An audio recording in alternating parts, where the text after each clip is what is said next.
You've spoken about the eight state issue, which would be now devolution, 8 provinces. And with that, then one would look at what we already have, the 47 counties, and just ask the simple question with the equitable share of revenue as well as the on-source revenue that they have. What is stopping these counties from implementing a transport system within their jurisdiction that works for them?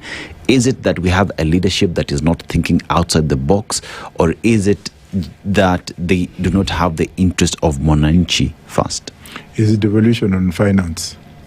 That the governors' hands are tight. They have to wait for money to come from up down.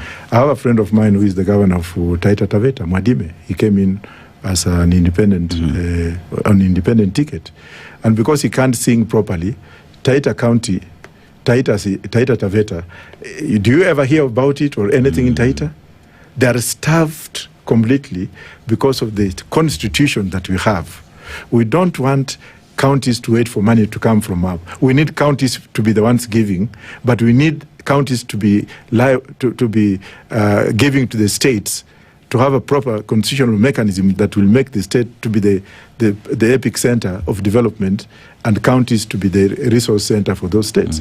But under the circumstances, definitely, governors will continue stealing, and once they have finished their 2 terms, they want to come back as senators so that they can now police corruption that they have been involved in. It's all myopic. And when Roots Party says that we shall change the constitution or do away with the constitution, people say, but where will we go? We can work with decrees. Yes. Presidential decrees? Yes, definitely, if I'm the president. But you've just said that you want to take away power from a president. No, how would a president come in and now when there's a vacuum, decrees? When there's a vacuum, that time when there's a vacuum, whereby we are doing away with the constitution, we shall need a decree of transition during that particular time until Kenyans come up with the new proposals within a short framework so that we don't actually give the president too much powers for too long. Yeah. Kenya has an implementation problem. Kenya has a behavioral problem when it comes to money in terms of expenditure. And unfortunately, this expenditure operation is in the hands of a few.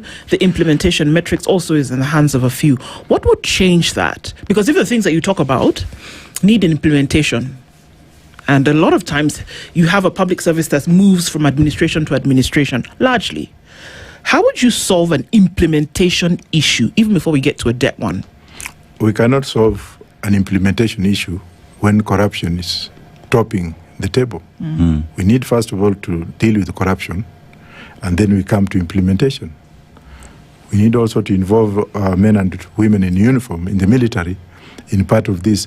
And my plan is, once we finish dealing with the corruption, I'll call in members of the army to work with civilians, to have that discipline. Yes. I mean, in Nigeria, it happens. In offices, in ministries? Yes. No, I'm saying, how would you do it in Kenya? Yes. We change the constitution, and you have members of the defense forces to come and work for the nation, because that is their prerogative.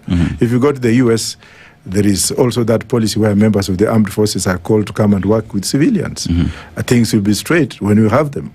In Nigeria, things are working now because the current systems in Nigeria has actually intervened members of the armed forces. In Uganda, the UPDF has parliament with members of the armed forces sitting with it. We need disciplined men in every sector of society. I mean, one asks the question, if you look at the Constitution of Kenya 2010 today, you look at a constitution that describes how we should live with each other, what we ought to do. Chapter 6 of the Constitution is there.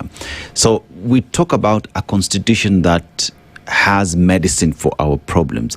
Is our problem implementing the constitution, or is our problem so bad that we need a new constitution? If we implement the constitution today, would we say that Kenya is headed on the right note? First of all, what is that constitution? The only important thing in that constitution is the preamble, with the people. The Kenyan's constitution is copy-paste. 269 pages, if I'm not wrong, approximately. Whereas the US Constitution is only 8 pages. 8 pages. It has only been amended 14 times in 760-something years of independence. If I may ask you, Was this constitution constituted properly within the Kenyan population? Were people given enough time to understand what the constitution was? Was it translated in those vernaculars that people could read and understand what they were getting into?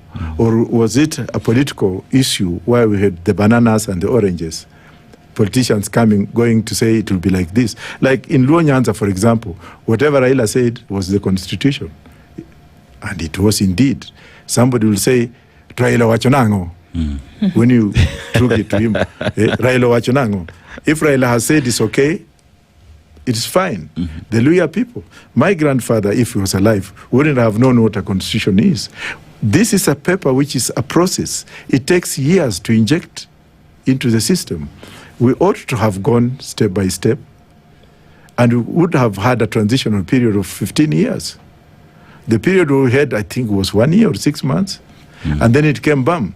And if you look at it, some parts of that constitution, it really talks well. And it was copied from the US, UK, South Africa, and put together by experts who had no brains, bringing in people who do not understand the needs of the people on the ground.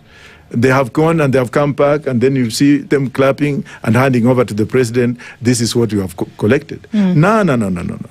We had parliamentarians like Shikuku who had their own version. But if you see how the politicization of the constitutional formation was, it was just horrible. It was an elite constitution. We need people-driven constitution like what you have in India. India's constitution is divided into two, the Harijans and the Brahmins. And this is tailored alongside their religious beliefs, which they have accepted, where they say that the president of India will be a ceremonial president, but he must come from the Harijans, the underdogs, the black Indians, the untouchables. Whereas the prime minister must come from, depending on their religion, and people actually had lived with that religion for centuries in their own customary systems, and they accepted to be driven by their religious faith and what have you. And that's why you see, when you read and do research on subaltern studies and constitutionalism in India, you'll find out that India's constitution is the most basic instrument. Even hawkers have rights to run. It gives hawkers rights to elect themselves. It gives chaiwalas rights to elect their representative in local assembly. The current Prime Minister of India, Narendra Modi, was a chaiwala. He used to sell tea on the streets. And he used to fight for tea sellers on how to get clean water, tax rebate, milk. And that's why they elected him to the regional local assembly. From there, he became the chief minister of the state.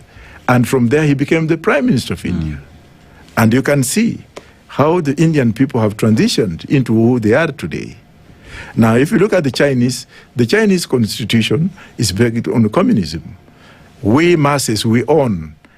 China belongs to us. But in Kenya, it has become individualistic, where you get a politician wanting to cut off land everywhere. You go to National Park, mashamba iko hapo. Ukienda huku, unaiba kila kitu. That is why I'm saying these people, let's give them a short period. When we take over, they will all be answerable.